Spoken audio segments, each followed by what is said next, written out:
To my channel study with Kishore sir. আজকে তোমাদের সামনে আমি প্রিপোজিশনের বেসিক লেভেলের ক্লাস নিয়ে হাজির হয়েছি। দেখো, এই প্রিপোজিশনটা আমি বেশ কয়েকটা পার্টে ডিভাইড করে সেগুলোকে একেবারে বেসিক লেভেল থেকে অ্যাডভান্স লেভেল পর্যন্ত কমপ্লিট করব। তাহলে আজকে দেখা যাক। আমি দেখো প্রিপোজিশনের বেসিক ইউজের কথা বলেছি। তাহলে প্রিপোজিশন আমি আজকে তোমাদেরকে ইন,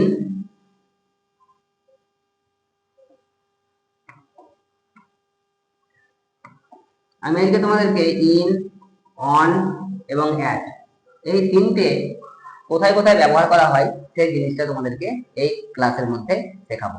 দেখো, ইন কোথায় বসে, প্রথম আমি দিয়েছি ইন কোথায় বসে। দেখো, কোনো কিছু ভিতরে বা মধ্যে বোঝালে ইন বসে। তাহলে দেখো, এটা একটা বক্স, এখানে বক্সের মধ্যে আমি একটা বল দিয়েছি। তাহলে বক্সের মধ্যে এই বলটা আছে, তাই আমি এখানে লিখেছি the ball is in the box. তাহলে কোনো কিছুর মধ্যে বা ভিতরে বোঝালে পরে ইন বসে। যেমন ধরো, the boy is in the room, ছেলেটা ঘরের মধ্যে আছে।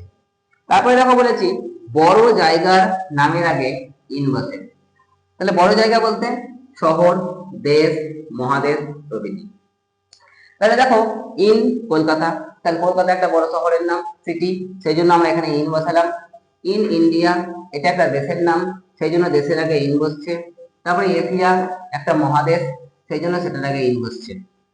তারপরে দেখো বলেছি সালের আগে ইন বসে। যদি কোনো সাল থাকে, কোনো একটা শূন্যস্থান, তারপরে কোনো একটা সাল আছে। যেমন ধরো ইন 2026, 2026, ইন 1990। তাহলে এরকম ধরনের যদি সাল থাকে তাহলে সালের আগে আমাদেরকে ইন বসাতে হয়। তারপরে দেখো মাসের নামের আগে ইন বসে। যদি May, June, July, August, September, October, এই যে মাস আছে 12খানা, প্রত্যেকটা মাসের নামের আগে আমরা ইন বসাতে পারবো। In May, in April. তারপরে দেখো ঋতুর নামের আগে ইন বসে। ঋতুর নামের আগে ইন বসে। যেমন ধরো সামার, সামার মানে গ্রীষ্মকাল। উইন্টার, উইন্টার মানে শীতকাল। তাহলে ইন সামার, ইন উইন্টার। এই সমস্ত কিছুর প্র্যাকটিস সেটও কিন্তু তোমরা আমার এখান থেকেই, এই চ্যানেল থেকেই পেয়ে যাবে। কারণ আমি প্র্যাকটিস সেট নিয়ে তোমাদেরকে এগুলো প্র্যাকটিস করাবো, এবং যত ডাউট থাকবে সমস্ত ডাউট গুলোকেও তোমাদের ক্লিয়ার করা হবে। তোমরা যদি কোনো রকম ডাউট থেকে থাকে তাহলে আমাকে কমেন্ট সেকশনে জানাবে, আমি অবশ্যই সেটা নিয়ে আমি আবার ভিডিও করবো। তারপরে দেখো দশক, শতক বা শতাব্দী প্রভৃতির আগেও ইন বসে।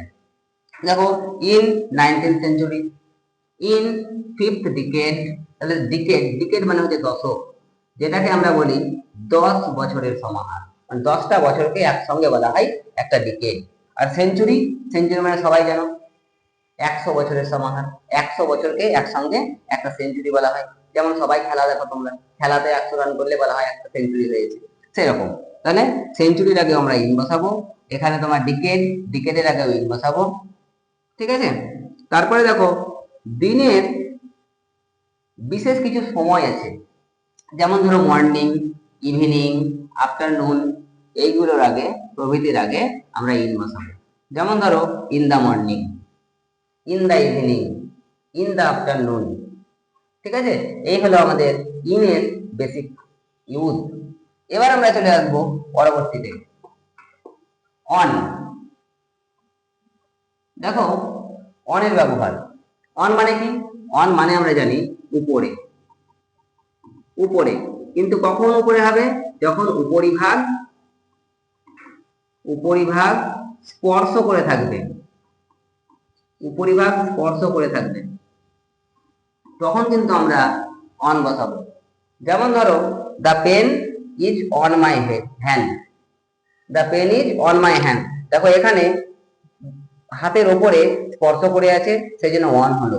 কিন্তু যদি আমি এই পেনটাকে আবার উপরে তুলে নিই তখন কিন্তু আর পেনটা এবং হাতটার মধ্যে দেখো ডিস্টেন্স আছে, তাই এখানে অন হবে না, এখানে অন্য কোনো প্রিপোজিশন হবে।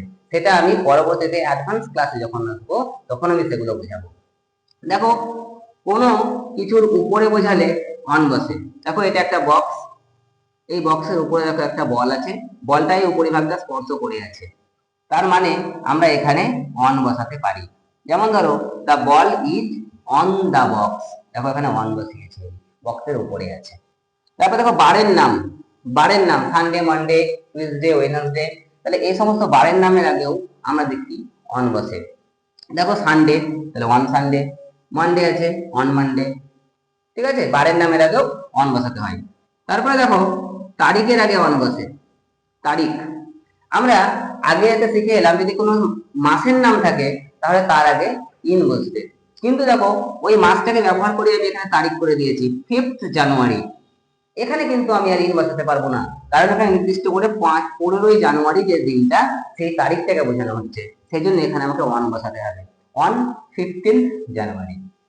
তারপরে দেখো অন ডে 27 জানুয়ারি 2026, যদি এই ফরম্যাটে থাকে কোনো তারিখ তাহলে আমরা অন বসাবো, এই ফরম্যাটে যদি থাকে তাহলে আমরা অন বসাবো, মানে এক কথায় তারিখ যখন থাকবে শূন্যস্থানের পরে তখন আমরা সেখানে অন বসাতে পারবো। এবার দেখো বিশেষ দিনের আগে অন বসে, বিশেষ দিন কিরকম, যেমন ধরো বার্থডেটা তোমার নিজের বিশেষ দিন, সেই জন্য আমরা ওখানে অন বসাবো। যেমন ধরো গুড ফ্রাইডে একটা বিশেষ দিন, বিশেষ দিনের আগে অন বসাবো। যদি আমি ইন্ডিপেন্ডেন্স ডে বলি, ইন্ডিপেন্ডেন্স ডে দেখো এটাও একটা বিশেষ দিন, তাহলে এই দিনের আগেও আমাদেরকে অন বসাতে হবে, ঠিক আছে, তার মানে বিশেষ দিনের আগে আমরা দেখতে পাচ্ছি অন বসে। তারপরে চলে যাই একে আমরা, দেখো এবার আমরা দেখছি একের ব্যবহার, তাহলে একটা কখন ব্যবহার হয়, দেখো কোনো কিছুর দিককে বোঝাতে, দিকে, যেমন আমার দিকে তাকাও, লুক অ্যাট মি, তাহলে আমার দিকে তাকাও, দেখো ওখানে দিকেটাকে নির্দেশ করছে অর্থাৎ দিক নির্দেশ করছে। সেই রকম দেখো লুক অ্যাট দ্য পিকচার, দেখো ছবিটার দিকে তাকাও, দিকে, ঠিক আছে, তাহলে অ্যাট বলতে আমরা বুঝতে পারছি দিকে বোঝাই।